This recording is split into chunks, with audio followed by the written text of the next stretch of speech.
Why do you tell guys who give you good hits, good hit, Andrew? Why do you tell that to people? I have no idea. I think I've done it for a while. I think since middle school, high school, and it's sort of like a Pavlovian reaction, if you will. Not many quarterbacks know about Pavlov, Andrew. That's next level right there. No, that was a Hasselbeckism. Is that right? Does Hasselbeck really know who Pavlov is, Andrew? Yes, he does, and Pavlov's dog. That was yesterday on the Rich Eisen Show with Andrew Luck and Rich Eisen. And I feel like Rich Eisen was making a little bit of a dig at you, Matthew Hasselbeck, who joins us from Indy. It's okay. I'm used to it. He just hosted the luncheon here. He did a phenomenal job. All-star performance by Rich today. Was he good? Can I let him back in the house? You know what? It was good, but I'll tell you what, it got uncomfortable because Chuck Pagano called him out early for being a hater back in 2012, picking the Colts to finish 32nd in the league out of 32. So it got a little hot and heated with the two, but they kind of made up, and I think Rich is welcome in Indy now. Well, I'm so glad to hear that because he was thinking today he was in a really interesting hot seat while we were waiting for Judge Berman's decree to come down. He just thought, like, wow, look at where I am right now. I'm right in the middle of the maelstrom. Well, he's kind of a superstar here in Indy because of the combine, because of his 40-yard dash performances every year. So right. He's kind of a local celebrity. I'm curious if you saw him with any kicks on. Did he look like he'd been practicing this morning? Because what I'm saying is he didn't have 3 kids to wake up to, Matthew Hasselbeck. I'm wondering why he wasn't over at Lucas Oil getting ready to do some practice.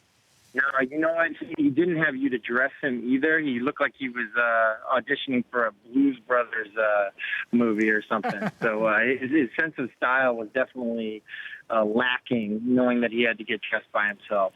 Matthew, this is a disgrace for the Eisen family. Well, I mean, he looked fine. He kind of just went with the James Bond, black and white look. But a couple of the players, Pat McAfee, a puncher, called him out on it. But all in all, I'd grade his performance a solid A- to an A. Okay. And, he had big shoes to fill. Marshall Faulk was the host last year. And, obviously Marshall's a Ring of Honor member here with the Indianapolis Colts. But Rich held his own, did a good job. At one point, turned over the MC job to Pat McAfee, our punter. But a lot of laughs. I think everyone in the community got to see the real Rich and not just the guy that runs the 40. Well, 2 things. First of all, he loves Pat McAfee because Pat wears his T-shirt all the time. The punters are people's too. Punters are people too T-shirts. So let's just say right now he knows where that bread is buttered as well. I've said bread is buttered twice on this show, and I've never said that in my entire life, so I'm trying to figure out where that came from. So that's number 1. And also, I'm just wondering, Marshall Faulk's never had a bad dress day. So I'm still kind of wondering why he didn't straighten Rich's tie out or get him to... He's a schlumpy kid. He looked good, though. He looked good.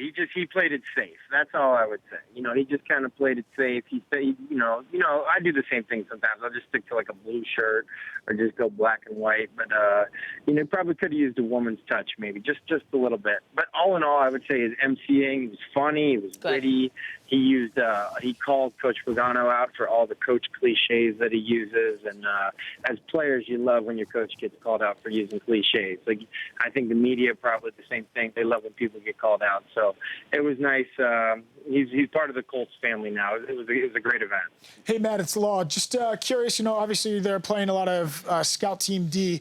What's it like going up against that revamped defense and having, Mathis getting back and healthy? I know Arthur Jones just went down, but you also have Trent Cole in there. How's the D looking this year? Well, we've got a lot of new faces. But we really haven't had everybody on the field at once, offensively or defensively. So really our first chance to do that's going to be week 1 at Buffalo. I think we have confidence in what our players can do, and so we've erred on the side of player safety and not having the guys out there for preseason games or even preseason practices. So I think we still got to wait and see on that. But we have added some pieces, and I know everyone's excited, but going to have to wait till September 13th to see how it all looks. Awesome. Matthew, thank you for your time. We so appreciate it. Say hi to your mom for me. Will do. She's my Instagram buddy, so I have to, do my props where they belong. And thanks for looking out for Rich today. Anytime. Talk to you guys soon. Talk to you soon. That was Matthew Hasselbeck. The Rich Eisen Show, weekdays at noon Eastern. On Audience.